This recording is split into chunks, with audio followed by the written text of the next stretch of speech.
Hey guys, welcome back to the news desk here on ineedcomics.com, part of the Pop Culture Network. I asked last Saturday during the news desk toy update whether or not you guys would like to see a change to the news desk. And I'm going to ask this all week long and get feedback from everybody. A couple people had suggested that maybe we should combine everything together, comics, video games, toys, pro wrestling, whatever, into one news desk show, but we do the news desk show many times throughout the week. So right now I do the show 3 times a week. One is comics, one is video games, one is toys. They thought might be a good idea to just do it 3 times a week, but talk about, whatever those 3 times. There might be more toy news, but still talk about comics if something big on comics happens to happen on Saturdays. Things like that. So let me know what you guys think. Don't forget to just send me a tweet on Twitter. You can come by popculturenetwork.com, join the forums. You can also leave a comment underneath the video. Now, let's get into some of the comic book news that's happening. And first up, we do have numbers from Diamond regarding reorders. Now, some people ask, what are reorders? Well, basically, it's exactly what it sounds like. When you order a comic again. When retailers sell out of a comic and they decide to order more, you get a reorder code from Diamond for that book. And they've released some information about their top reorders for the beginning of February. And amazingly enough, one of the first books listed is Avengers Assemble. Now, Avengers Assemble came out with a digital code. The digital code could be used to download a copy online. As it turns out, enough paper copies sold out that they reordered more paper copies, despite the fact that it's marketed around the idea that you can go online and purchase a copy if you want to. So it looks like paper is still trumping digital at this point. And along with that, we also have listings for Avengers vs. X-Men 1 with digital code. It's not out yet, but they've decided to up their print numbers, retailers ordering these comics. Also, the Ultimate Comics Spider-Man number 8 with digital code has been reordered higher. So these are paper comics that the digital comics are coming out as well, and the paper copies they want more of. So it looks like, for the time being, people afraid of digital, you don't have to worry a whole lot. Except, a blog post this weekend pointed out the fact that a lot of the Marvel comics that are being released digitally on pirated websites appear to be pre-press editions of the books. Sometimes they have words in the wrong spot, sometimes they have fonts not coming through correctly, sometimes the credits on the covers are not the same as the credits on the final edition of the book when it comes out in print and on Comixology. So, what's the reason for this? Well, it originally looked like these may be pre-press editions. Editions that are going to the printers, and the printers are taking those digital files and somehow pirating them out. Now, as soon as that speculation seemed to hit, however, they found some sort of flaw in the Marvel digital setup. Now, of course, they didn't release exactly what the flaw is or how it worked, because they didn't want to give people ideas on how to make this happen in the future again.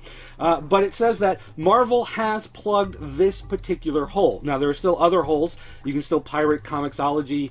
You can pirate off graphically. You can do screen prints. I hear the iPad version is very easy to hack and to pull those files out of.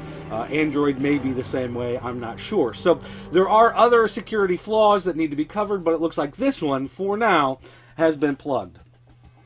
The family of Edgar Rice Burroughs is actually suing Dynamite Comics for their use of, Lord of the Jungle and Warlord of Mars. They're saying the John Carter and Tarzan stories, they still own certain copyrights to them. Dynamite has not been paying them the royalties. Dynamite says they're in public domain, they can do whatever they want with them. So it's going to be an interesting squabble to see what exactly the fallout is from this storyline.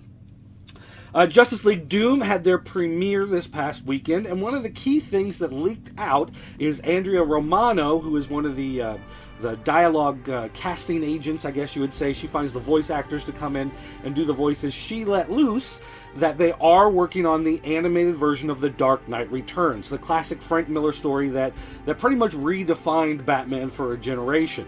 They are working on an animated version of that. And it'll be interesting to see what the art style is, since his art style is actually very specific, very particular, and key to the overall success of that storyline. And finally, last piece of news here is that Archie Comics is continuing their series of coming up with gimmicky stories instead of stories people want to read. This time they're bringing the Occupy movement to Riverdale. Now, I'm assuming because this is Archie Comics and it's in Riverdale, you're not going to see any of the murders, the rapes, the rioting, or looting that seems to come along with the Kill the Pigs, Occupy movement. But hey, maybe Veronica's dad will finally have to spread the wealth in a nice socialist manner. All right, guys, that's going to do it for the news today. Here's a look at some of the comics that are coming out today. DC's heavy hitter Bane returns this week in Batman the Dark Knight, and Supergirl makes an appearance in the latest issue of Superman, where Superman goes bad.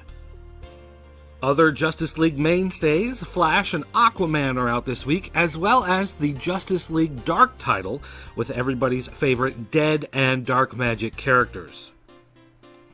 Two of my personal favorite books of the New 52, I, Vampire and Savage Hawkman, are both coming out today.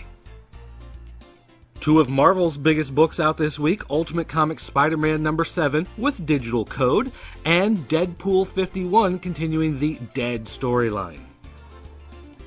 Avengers fans get 3 Avengers books this week: Avengers Academy, Avengers Solo, and Secret Avengers, this one starring Venom.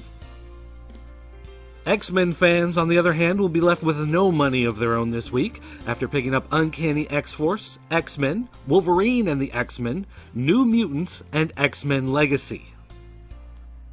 Boom Studios' only actual comic book out this week is the latest issue of Incorruptible, a title which you should be reading. If you're not, shame on you.